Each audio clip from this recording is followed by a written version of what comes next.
All right, so a few years ago, I bought one of these Midwest Industries upper receiver rod, hereafter referred to as the URR. It would not fit in any of my Colt uppers, and I could almost get it to go in to one of my Franken guns, almost. It just wouldn't fit. So I wound up sending it back to Brownells. Fast forward a few years, and I decided I'd give this another try. Last Thursday night, I was here in my shop, and I got an email from Brownells stating they had some of these in stock. So I ordered one and had it shipped out next day air. They shipped it on Friday, and I got it today. And so I'm going to do a comparison between this latest edition and the two unique barreling Spud. I had a friend of mine on ARFCOM, 556 Cliff, turned me on to this product. All right, right off the bat, I'm going to tell you, I really like how it has a four-sided purchase for the vise on the bar, whereas the two unique only has two sides. However, the two unique will work in a 5-inch vise, where the Midwest Industry rod only has a 4-inch bar.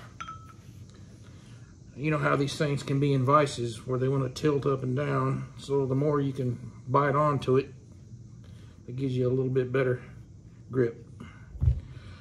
All right, so first thing I did when I got this, I tried it. It fit in every one of my guns that I tried it in. I was stunned, shocked, and happy about that. But what I did notice, when I've measured one of these splines before, the splines measures 104. The splines on the two unique measure 118.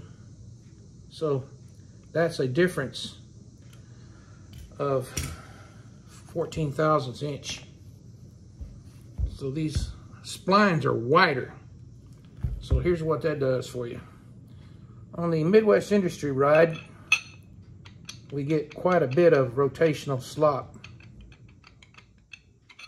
On the two unique bar, the barreling Spud, they call it, there is no slop. It's a perfect fit. It gives you a better, more precise gauge and a more precise lockup into the barrel extension.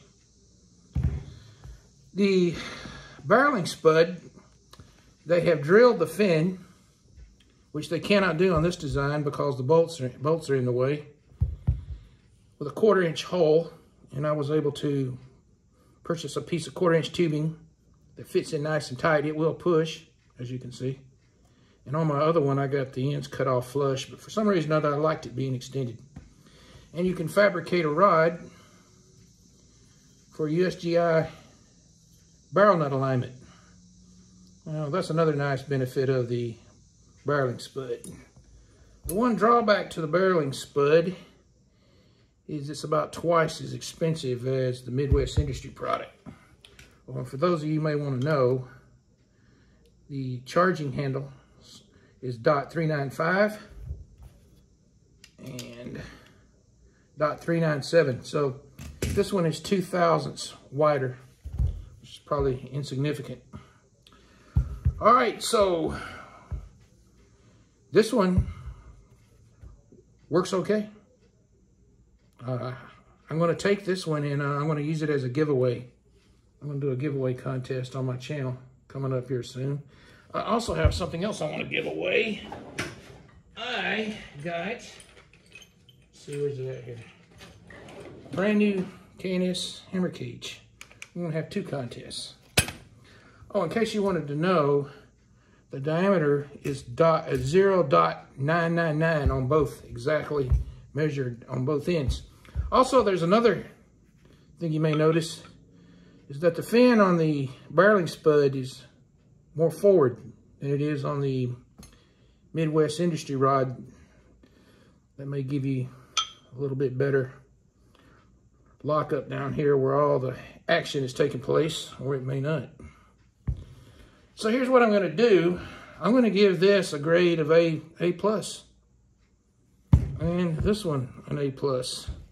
This one is much cheaper, but this one has better features as to the USGI barrel nut alignment rod and a slightly tighter lockup. But if you don't really need this, then this will work perfectly. All right. Oh, let me show you my Geisley. I keep my Geisley bar around because I really like using this for rails and sights and scopes and muzzle device installs.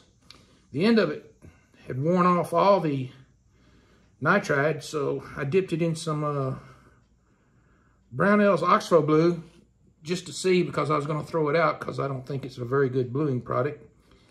And I stuck it in the bottle and mounted it in my vise.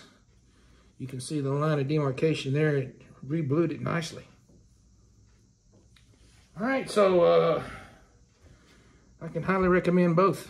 If you want to put the extra money into this one, you're going to get a tighter lockup and you can fabricate a rod. You're going to wind up having about $200 into this. And I paid Brownell's $85 plus shipping for this one.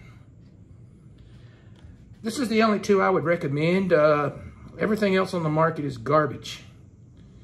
I would use Wheeler clamshells before I would use anything else besides these two products. All right.